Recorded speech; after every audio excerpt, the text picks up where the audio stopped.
শুভ দুপুরে বন্ধুদেরকে নমস্কার জানাই। আজকে দুপুরে তো একদম সাধারণ রান্না করেছি, বেশি কিছু রান্না করতে পারিনি। তোমাদের দাদার তো খাওয়া হয়ে গিয়েছে, রান্না হয়ে যেতে সঙ্গে সঙ্গে বলছে আমার খুব খিদে পেয়েছে, আমাকে খেতে দাও। বলতে ওনার তো খাওয়া হয়ে গেছে, এবার আমি বাকি আছি, এই খেতে বসেছি। গরম গরম ভাত নিয়েছি, সঙ্গে নিয়েছি পেঁয়াজ। পেঁয়াজ তো লাগবেই, পাতিলেবু তো খাবো খাবার শেষে। যাই হোক, কী রান্না করছি তোমাদের সঙ্গে শেয়ার করি, শেয়ার না করলে তো মন মানছে না। কলমি শাক ভাজা আছে, তোমাদের দাদা তো অল্প দুটো কলমি শাক ভাজা খেয়েছে, বেশি নেয়নি। আর এই কলমি শাকটা জানো তো কেনা নয়, একদম আমাদের ঘরের পাশে মাঠ আছে, মাঠে হয়েছিল, নিজের হাতে তুলে ভালোবেসে রান্না করেছি। একদম টাটকা কলমি শাক ভাজা। কলমি শাক ভাজা তো আমি নেবো, কলমি শাক ভাজা দিয়ে সত্যি ভাত খাওয়া হয়ে যায়, আমার খুব ভালো লাগে। সঙ্গে তো আছে ডিমের কারি, আলু দিয়ে, একদম আলু দিয়ে চিকেন কষা। আর জলের বোতল তো আছে দুটো।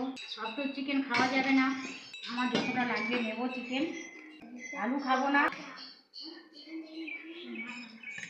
চিকেন কষা বাটিতে তুলে নিই, অল্প নিয়েছি, খুব বেশি নিইনি। বাটিটা তো এতটা রয়ে গিয়েছে, এটা পরে খাওয়া হবে। আজকের আমার দুপুরে এই সাধারণ মেনু হয়েছে। এখন আমি প্রথমে কলমি শাক ভাজা দিয়ে ভাত খাচ্ছি। সত্যি বন্ধুরা, কলমি শাক ভাজা তো খুব অসাধারণ হয়েছে।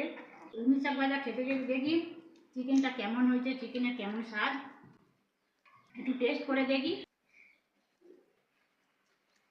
চিকেনটা আমার দুর্দান্ত হয়েছে জানো বন্ধুরা। আজকে আমি চিকেন রান্না করেছি একদম অল্প মশলায় আর তেল ছাড়াই চিকেন, কিন্তু অসাধারণ হয়েছে।